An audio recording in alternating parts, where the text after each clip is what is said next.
नमस्कार, जय हिंद। सांगली पोलीस दलाने मागील गणपती उत्सव आणि ईद या कालावधीत चांगला बंदोबस्त केला। उत्कृष्ट प्रकारे नियोजन करून सर्वसामान्यांची सुरक्षा व्यवस्था कायम ठेवली।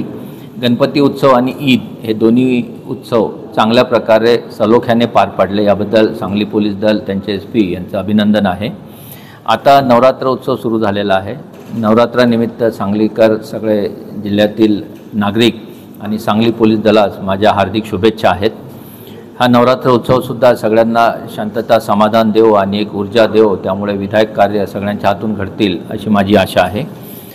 सांगली पोलीस दलाने महाराष्ट्र राज्यामध्ये CCTNS या विषयामध्ये प्रथम क्रमांक पटकावलेला आहे। त्याबद्दल महाराष्ट्राच्या पोलीस महासंचालक यांनी त्यांचा ट्रॉफी देऊन गौरव केलेला आहे। याबद्दल मी सांगली पोलीस दलाचे अभिनंदन करतो।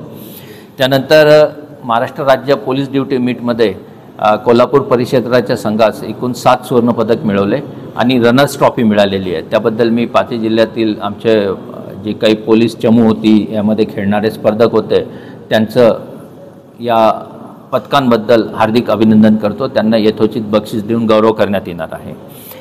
याशिवाय सांगली पोलीस दलाने मागील काही कालावधीमध्ये काही संवेदनशील आणि गंभीर गुन्हे उघडकीस आणले। त्यामध्ये कवठे महाकाळ येथील इन्कम टॅक्सचे बनावट चमू जाऊन जी काही लूटपाट केली होती डॉक्टरांच्या इथे, तो गुन्हा उघडकीस आलेला आहे आणि एकूण 6 आरोपी अटक करून 100% रिकव्हरी मालमत्ता त्याच्यामध्ये झालेली आहे।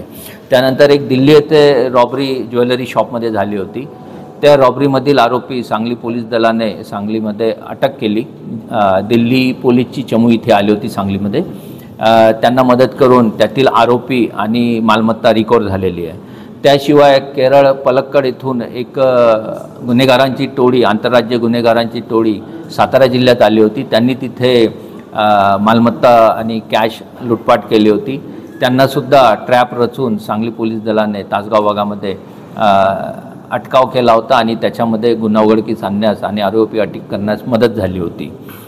त्याशिवाय इथे महाराष्ट्र संघटित गुन्हेगारी कायदा मकोकामध्ये 2 टोळ्यांना प्रस्ताव सादर केला होता सांगली पोलीस SP यांनी।